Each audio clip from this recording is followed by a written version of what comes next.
Miss World Philippines 2024 is Baguio City, Krishna Marica Venus.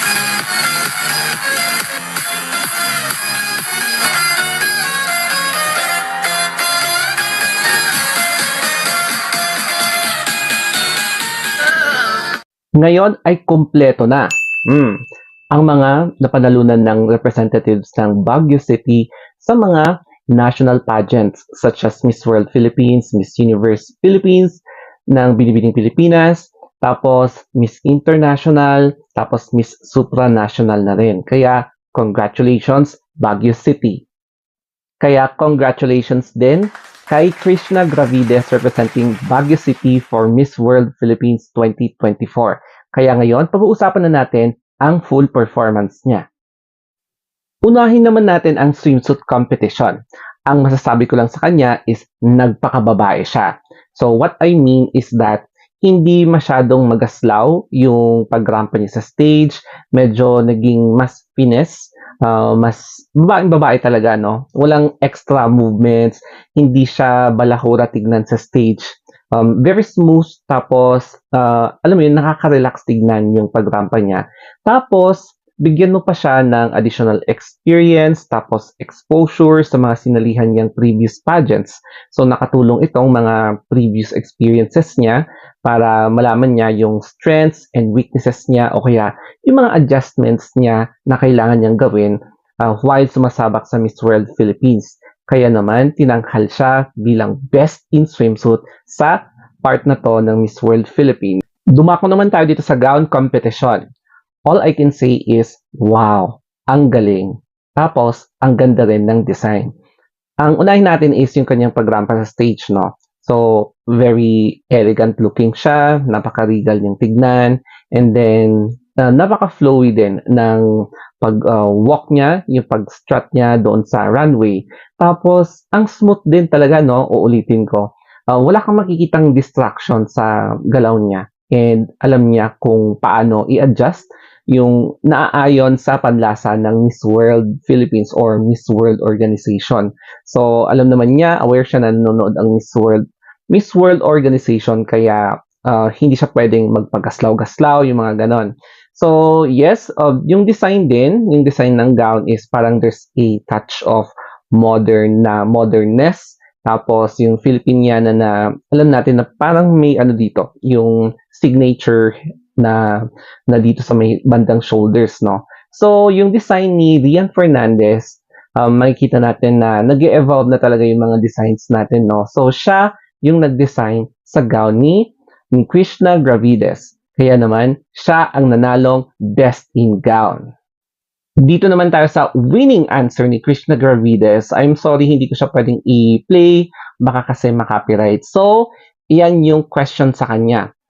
Should inclusivity be a top priority among pageants? Yes or no? So, explain your answer. So, ang sabi niya dito is medyo short lang, keeping it short and simple. Pageantry is a platform where we express ourselves as women and men. And I feel like this is a great platform for us to promote our advocacies, the causes that we are fighting for, and the things that we love. So I think that in a world where it's evolving, I think we as humans should evolve too. So, napakasimple yung sagot niya. Ang confident niyang sumagot na wala kang makikitang ninenervyos siya, no? Hindi mo yun na-feel.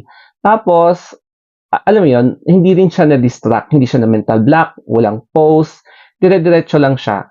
So, yun yung mga factors to consider na kung bakit siya yung tinanghal na Miss World Philippines. Dahil sa sagot din niyang ito. At ito ang nakakawindang. Grabe, mawiwindang ka talaga. First in the history of Miss World Philippines. Kasi nga, grabe yung panalo niya, no? Hakot Award talaga siya.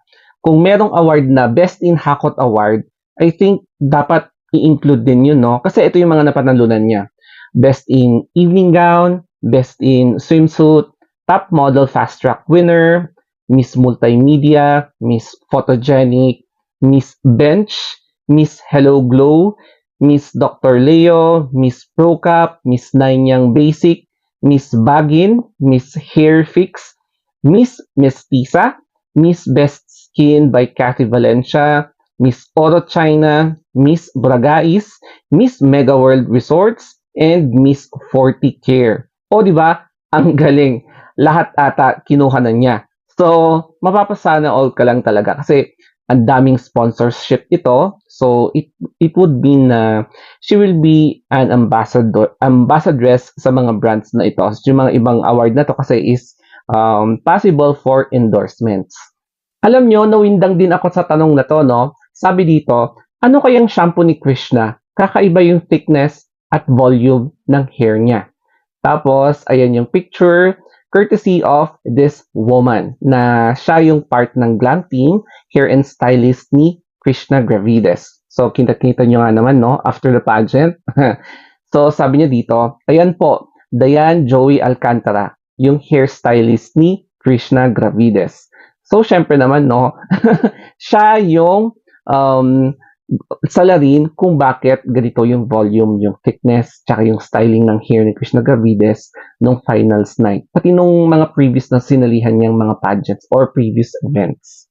Kaya ang tanong, masaya ka ba sa pagkapanalo ni Krishna Gravides representing Baguio City sa Miss World Philippines? So, sana nagustuhan niyo itong ating full performance ni Krishna Gravides. So, sa mga next vlog siguro, baka yung mga chances niya for Miss World 2024. So, thank you so much. Follow nyo na lang ako sa Instagram, The Story of Anthony, and syempre sa YouTube, TikTok, Facebook, and Twitter. Okay, so thank you and have a nice day.